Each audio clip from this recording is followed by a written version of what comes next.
I'm the Prince of Valasia.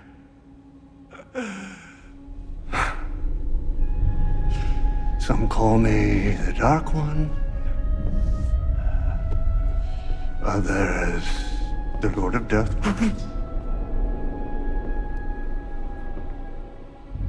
However, to most, I am known simply as RENFIELD's boss!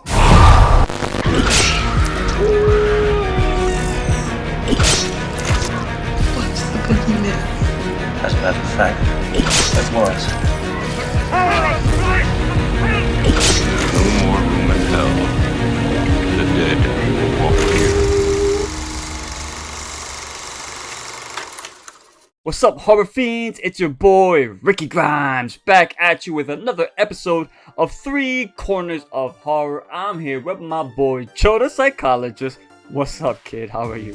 What's going on? This was on my list when we earlier in the year. I said that this movie was one of the ones on my list. I'm glad I waited, and I can't wait to talk about it. I can't wait to sink my fangs into this one. What are we talking about? Renfield 2023, streaming exclusively on Peacock. The film stars Nicholas Hoult as Renfield himself, Nicolas Cage as Count Dracula, and Aquafina as Rebecca. We've been waiting a long time to talk about this. We have. As I said, this has been on my list. I myself slept on this. It's been available on Peacock for a bit. Like, I could have watched it a while ago, and then we decided, because some of our episodes this month will be somewhat vampire related. So this is the kickoff to the vampire month leading to the live stream. There'll be a couple different ones in there in between. However, I'm so glad I didn't read up a lot on this. The only thing I knew was that, at least in the box office, it didn't do well. So they kind of called it a bomb. And it's unfortunate, because this fucking movie rocked. Like, I watched it with Adam, and then I took my Fire Stick to work, and I told my coworker, because I kind of wanted to do like when, people go to movie theater to get a first reaction, and my coworker loved it, and I loved it even more the second time. Nicolas Cage was awesome. With Aquafina, it's give or take with me with her. I either love her or I hate her in a role, and this is probably one of my favorite roles from her, to be honest with you. The movie is classic popcorn fun. And like, I just sat there. I enjoyed the movie through and through. It's so gory, and I was here for it. Comedy was done right. I know we're going to talk about him, but Nicolas Cage, like, it might be one of my favorite Nicolas Cage movies, to be honest with you. But just as a movie as a whole, it had a great story, very to the now. The codependency thing was awesome, and I actually had to go back and read a little bit on not the movie itself, but the Renfield, the character from the books, to see where it came from. And I'm like, oh, all right. And just the way it played out, this movie, I think, guys, we all slept on this one. Like, I'm telling you right now, if you didn't see the movie yet, then as always, pause, go watch the movie, come back, finish the review. Or you want to finish the review so you can hear how much we're going to love it. But we all slept on this one. It's on Peacock. It's on Peacock. There's going to be spoilers here, obviously. So if you do not want to be spoiled, watch it first and come back. Yes. So we truly all slept on this one. We should have gone to the movies for this one. I saw the movies. I know you did. Well, and actually, Adam's gonna kill me. We were supposed to see it, and then vacations and everything all came about, and we weren't able to see it. But man, it's a great movie. It's a horror comedy. I mean, who doesn't love horror comedies? They're right. Few and far, and done right. Yeah. Perfect. Literally what you just said. It's the done right part. And it was done for this one. The cast was perfect. Storyline was great. Shogred, I could never say her last name, from The Expanse. The head. I love her. I mean, if you guys don't watch The Expanse is awesome. She's not only that, she's in a lot of shit. She's in a lot. But see, she's always played very Yeah. like like these characters, and to see her be tough, and especially in The Expanse when she swears, like it's my favorite part when she swears during The Expanse. But there was a great cast in this movie all through and through. Again, 2 times watched it, the second time appreciated it even more. The blend of comedy and horror, I think, was done really well. It gave you characters you rooted for. You mentioned Aquafina. For some reason, I could see why people are not really big on her. I'm a fan. I'm a fan. It's just some of the roles that she could be grading. Yes, she could be like grading. in some roles that she's in, her personality doesn't fit the role. What's funny is, put it that way, the person, sometimes the roles don't fit the personality.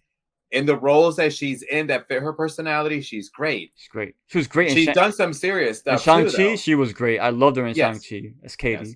And here, she pretty much played Katie, but the more vulgar version. And her sister was fucking hot as hell too. Man, I want to know more about her. Where's she been at? Damn, son, who that? Nah, bro. But let's talk Nick Cage, man, because Nick Cage is what brought me to this movie.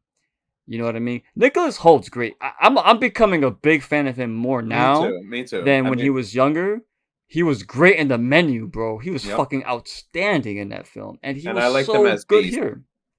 He was as Hex McCoy. He was really, really good at that. Yep. And big fan of his, man. But here, man, he was very sympathetic. I really felt for the guy, and you understood his plight. And I did dig the little, it's obviously a play on toxic relationships, and the fact that he has a toxic relationship with Dracula. That's pretty good, man. But let's talk Nick, man. Tell me real quick, man. Well, I say real quick, but we got to spend some time on Nick Cage. I got thoughts, but I want to throw to you first, Joe, the psychologist. Nicolas Cage as Dracula. What's up? All right. So again, when only because of how it had done, I went in with really low expectations, and Nicholas was made to play Dracula. Not in a like horror gory, but in the comedic way. When he goes to confront Renfield, and he's hearing, because now he knows that Renfield's been protecting the innocent. So just seeing him and the way he was condescending as Renfield talked, he's like, and me and my coworker were dying laughing at just his facials. I know I'm very expression myself with my facials. So to see somebody else that does it, I can totally appreciate that. But he was scary in the moments where you saw the humor, but when he actually got scary, he played scary good. I loved him in his role. Yes. I'm a huge Nicolas Cage fan. I mean, Raising Arizona.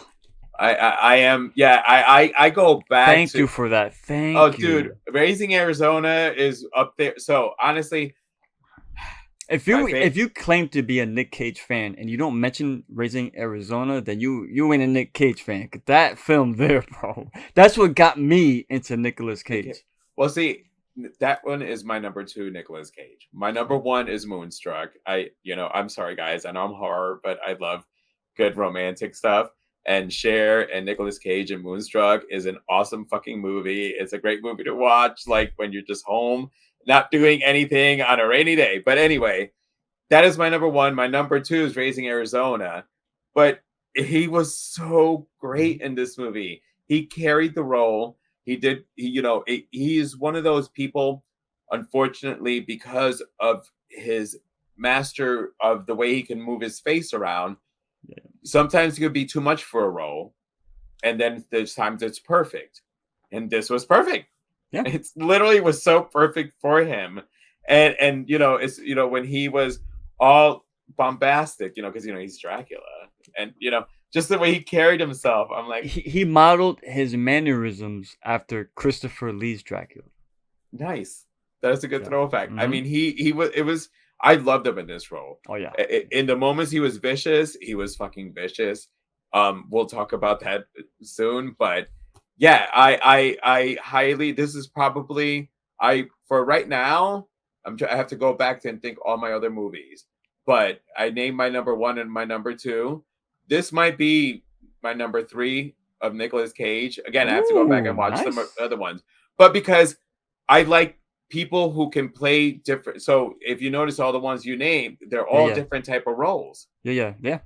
So he is so good, and because obviously because the way he looks, you're pigeonholed in certain things. And Chris McKay, I think that was the name of the director. It's funny, the director. This is the guy that directed Lego Batman and a lot of helped. I love Lego Batman. But this is what I'm saying. You could like the heart of the film and the entertainment value. It's all there, but bloody and gory and fucking and just pervasive. And I love this.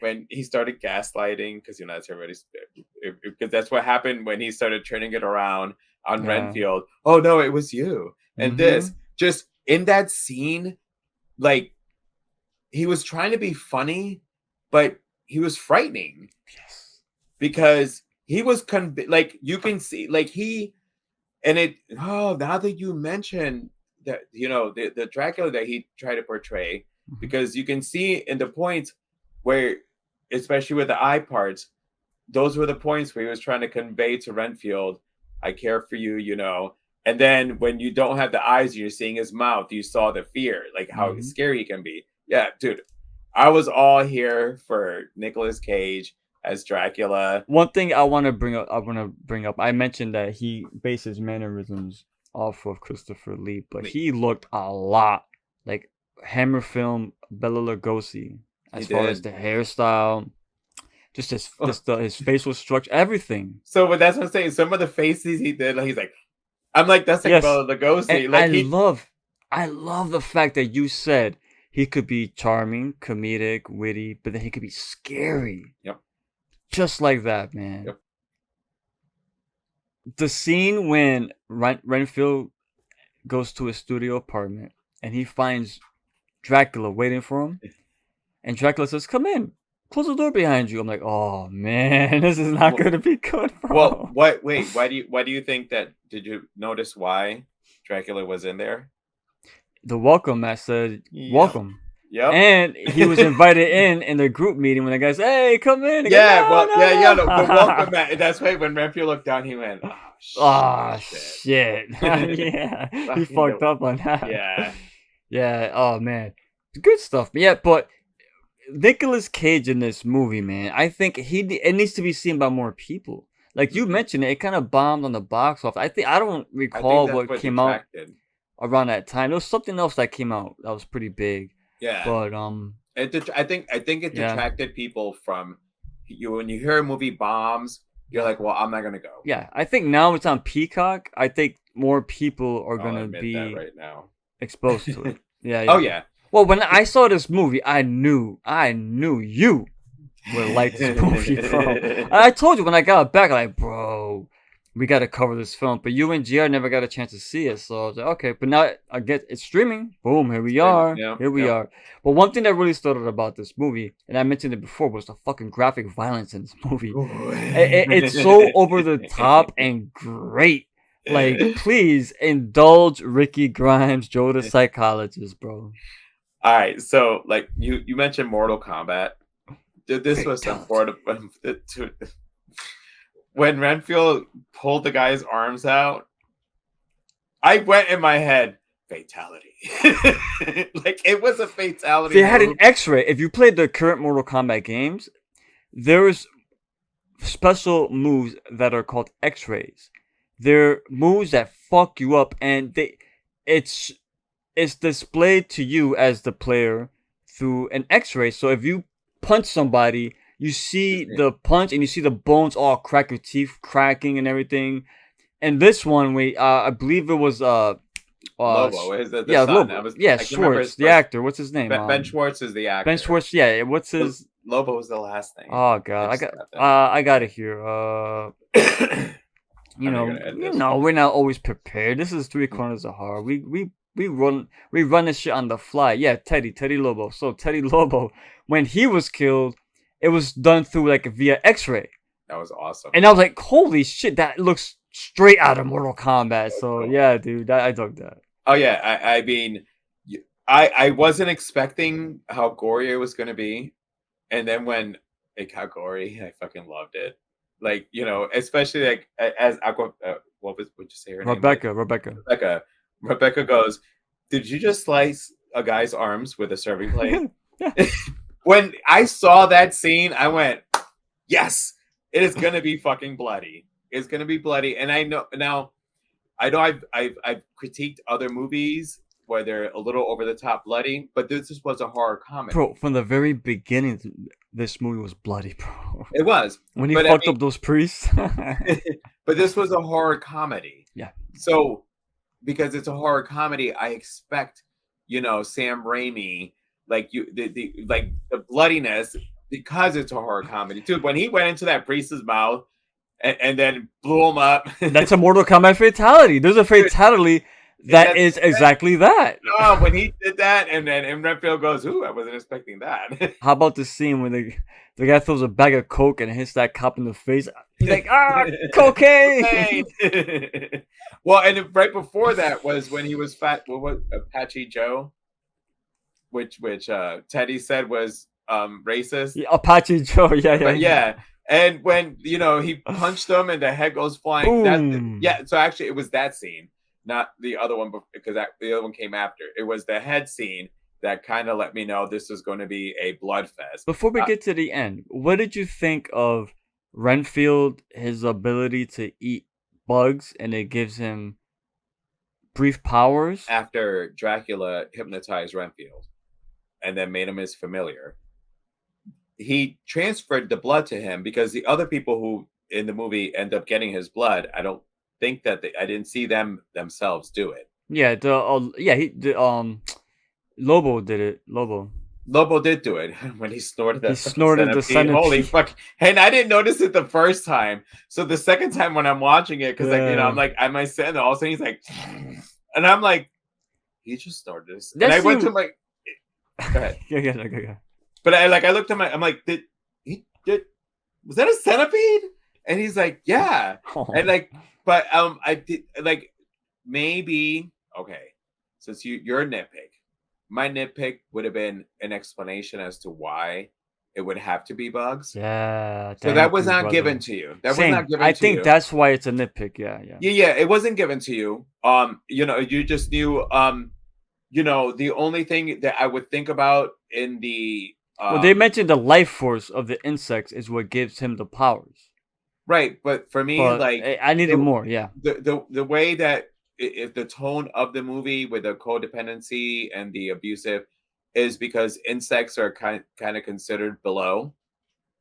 So for him to get his power, he would have to eat something below everything else.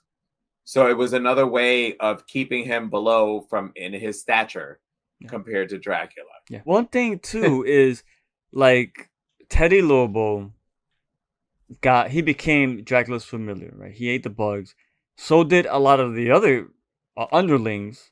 But you see how strong you get with those bugs. So I was like, oh shit, this is gonna be a fight. But those guys got taken out easily, like nothing. Bro. Well, but Renfield has been doing it for a while now. He has been doing it for decades. So, by the way, that ugly ass sweater from Macy's, bro. I like that sweater. You like that sweater?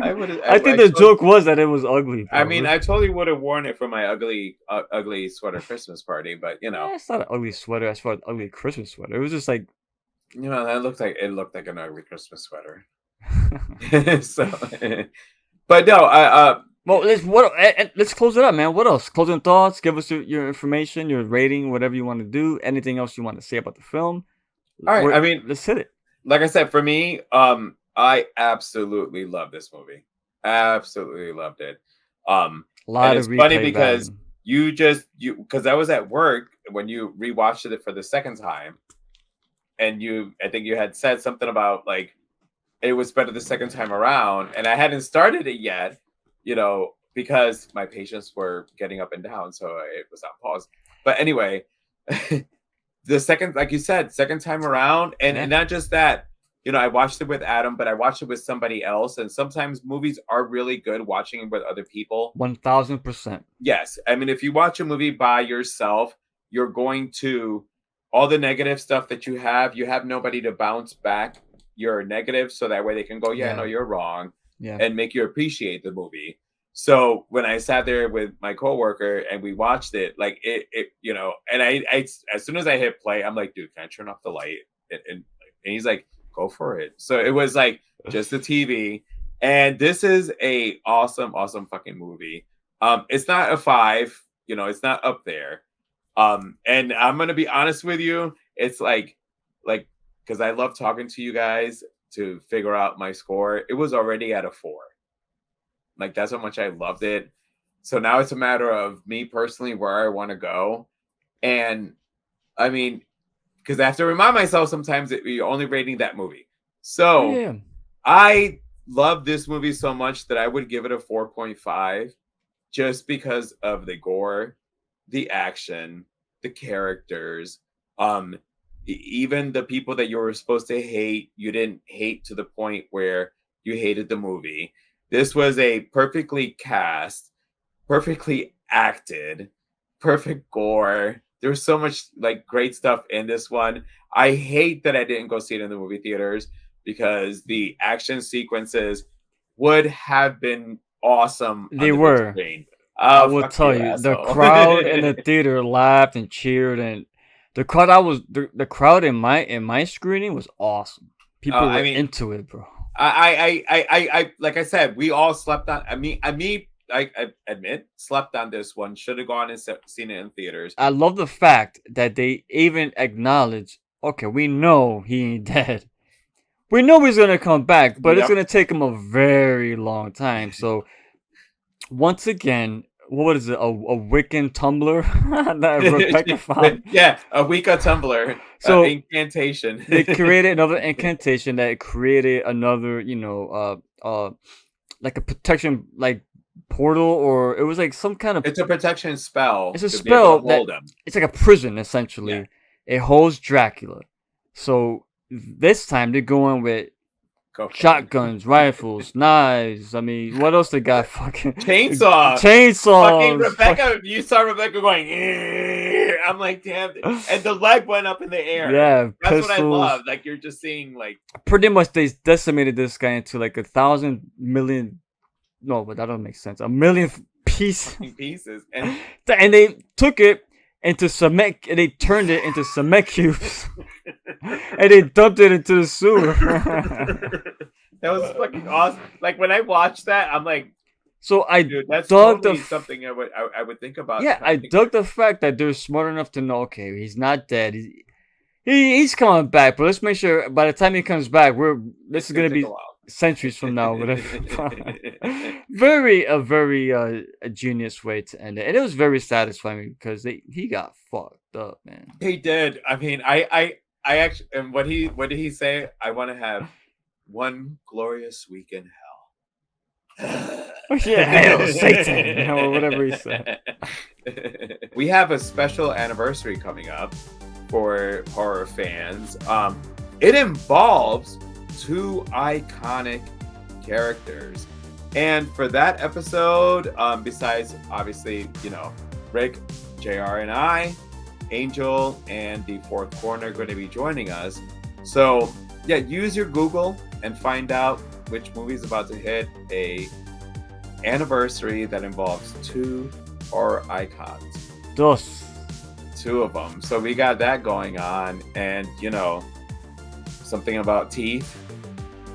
Joe the Psychologist. I'm Ricky Grimes. Thank you for watching 3 Corners of Horror. Please subscribe to the channel. Please stay healthy, stay safe, stay good, but most of all, drink beer and stay scared.